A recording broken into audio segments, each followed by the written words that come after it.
OK, maintenant, faisons un choc d'offre. Donc, quelque chose qui augmente les coûts de production. Quelque chose qui augmente les coûts de production. Donc, un choc d'offre négatif. OK? Ça peut être un choc de commerce international, repli de commerce international, qui va avoir tendance peut-être à augmenter les coûts de production, ou toutes sortes d'autres raisons. OK? Donc, peu importe. Et on part d'ici, au point A. Et un choc d'offre négatif donc sur l'offre, évidemment. Donc, on déplace OACT vers la gauche, OACT prime, et on se retrouve au point B. OK? Et donc, l'effet du choc, c'est baisse de PIB, donc le choc lui-même. Donc, je vais l'écrire en rouge. Donc, le choc lui-même, c'est qu'on va du point A au point B. Il y a baisse de PIB, donc hausse de chômage, et baisse d'inflation. Tiens, je vais l'écrire comme ça.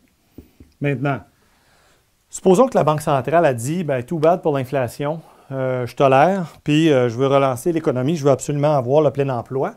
Alors, la réponse de la Banque centrale, politique monétaire expansionniste. Alors, vous allez voir que, n'oubliez pas, on a de l'inflation. Qu'est-ce que je dis là, moi? Qu'est-ce que je dis là? Je vais rectifier ça tout de suite. Ce n'est pas une baisse d'inflation, c'est une hausse d'inflation, n'est-ce pas? Donc, une hausse d'inflation.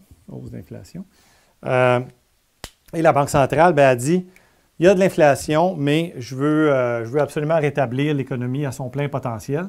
Donc, elle va faire une politique monétaire expansionniste, par exemple ici, puis elle va ramener la demande agrégée ici, comme ça. DA', et donc on se retrouve au point C ici, n'est-ce pas? Et donc, la réponse de la Banque centrale, ça fait que la demande agrégée se déplace à droite. On va donc du point B au point C. Et donc, il va y avoir rehaussement du PIB. Donc, ça, elle a réussi à faire ça. Mais malheureusement, elle rajoute des pressions inflationnistes par-dessus les pressions inflationnistes déjà existantes. Donc, ça va faire un environnement très inflationniste, quoi. Mais au moins, elle rétablit le plein emploi. Par contre, si elle avait décidé de combattre l'inflation et de laisser faire pour le PIB, too bad pour les chômeurs et tout ça, bien, elle aurait plutôt fait une politique monétaire restrictive.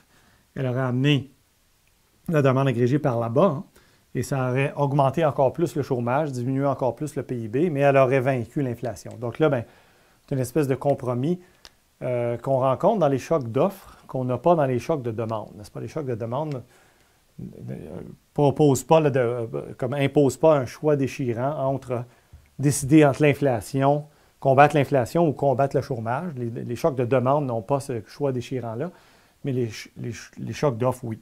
Okay? Donc, comme on le voit ici.